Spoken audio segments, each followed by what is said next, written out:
Sobat Peki, kembali lagi ke podcast MTS Mengenal Tokoh Sastrawan. Sebelumnya saya punya slogan, kalau saya bilang MTS, nanti jawabnya menghidupkan sastra, menyentuh rasa. MTS, menghidupkan sastra, menyentuh rasa. Nah, di episode kali ini kita kedatangan tamu istimewa nih. Bisa disebutkan namanya apa?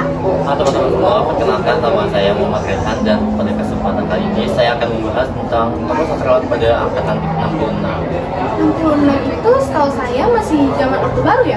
Iya, jadi benar banget angkatan 66 ini pada zaman Orde Baru, dan ciri khasnya itu banyak karya-karya yang bersifat kritik pemerintahan rezim Orde Baru pada saat itu, karena pada saat itu pemerintahan Orde Baru ini sangat otoriter.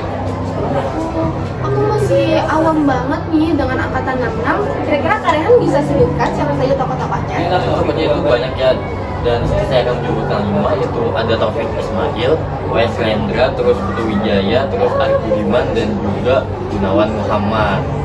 Taufik Ismail, sesuai banget nih sama buku yang ada di depan. Kak Rehan bisa tolong jelasin riwayat hidup beliau? Jadi Taufik Ismail ini menarik kita bahas ya, karena dia sebagai pelopor angkatan 66. Jadi itu Taufik Ismail ini lahir di Bukit Tinggi pada 25 Juni 1935 dan dibesarkan di Pekalongan. Ayah dari Taufik Ismail ini merupakan seorang ulama Muhammadiyah terkemuka, yaitu Kiai Haji Abdul Ghaffar Ismail, dan ibunya itu Tinur Muhammad Nur. Teman-teman semua pasti penasaran bagaimana pendidikan beliau sampai bisa sehebat itu. Coba Kak Rehan bisa jelaskan bagaimana pendidikan beliau? Jadi fun fact-nya itu ternyata beliau tuh lulusan Fakultas Kedokteran Hewan dan Peternakan, bukan dari sastra. Jadi tuh awalnya dia mengikuti pertukaran pelajar di Whitefish Bay High School di Milwaukee, Amerika Serikat pada tahun 1957. Kemudian dia melanjutkan studinya ke Fakultas Kedokteran Hewan dan Peternakan Universitas Indonesia pada tahun 1957 sampai 1963. Nah, selain itu dia juga menempuh pendidikan non-gelar seperti School of Letters International Writing Program di University of Iowa pada tahun 1971 sampai 1972, dan pada tahun 1991 sampai 1992. Dan pada tahun selanjutnya, pada tahun 1993, dia belajar di Mesir pada Faculty of Language and Literature America University in Cairo.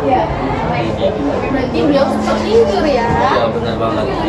Untuk karya-karya beliau itu bisa terjadi Pak? Oh, jadi itu beliau tuh merupakan seorang yang sangat aktif ya sebagai mahasiswa. Dia tuh pernah menjadi sebagai ketua senat mahasiswa Universitas Indonesia di fakultasnya, yaitu menjabat pada periode 1960 sampai 1961.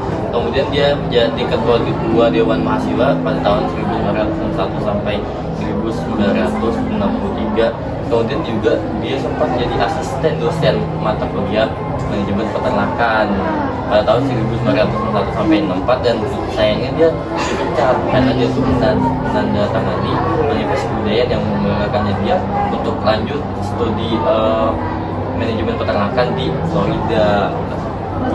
Setelah pemecatan bagaimana karir beliau? Nah, beliau tuh sempat jadi guru ilmu pengantar peternakan di pesantren Darul Falah Ciampea di Bogor pada 1962.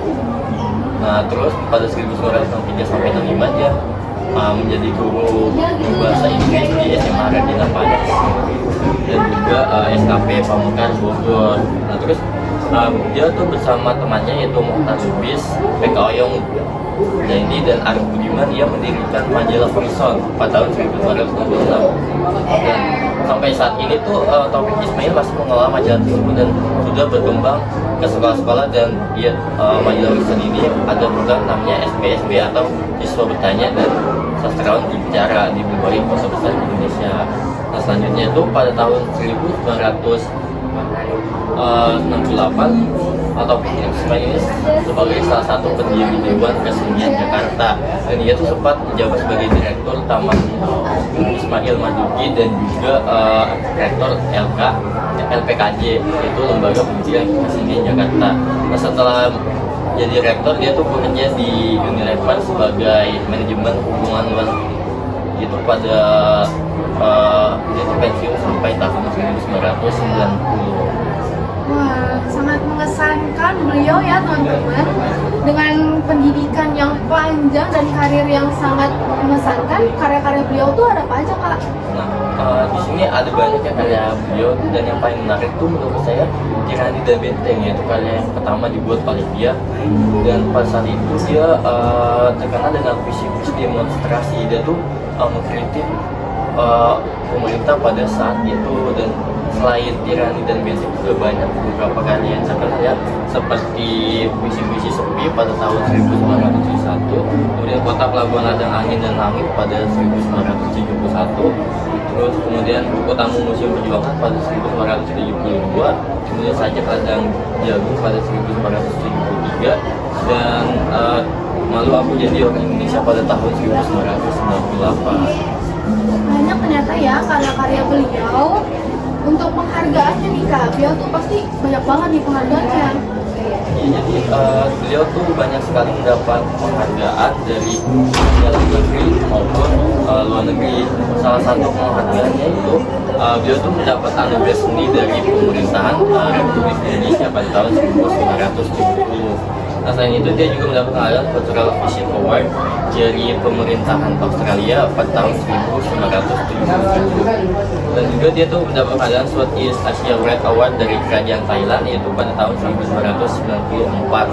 Kemudian itu mendapat penghargaan dalam pertemuan sastrawan Nusantara di negeri Johor, Malaysia, itu pada tahun 1999.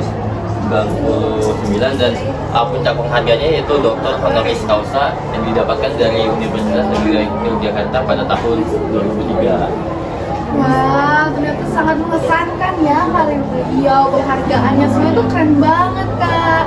Nah, terima kasih banget, terima kasih buat Kakak yang udah ngasih penjelasan tentang Taufik Ismail. Semoga buat teman-teman semuanya yang menonton bisa mendapatkan pelajaran serta motivasi dari tokoh yang kita bahas pada hari ini. Sekian untuk episode kali ini, sampai jumpa di episode berikutnya. Bye.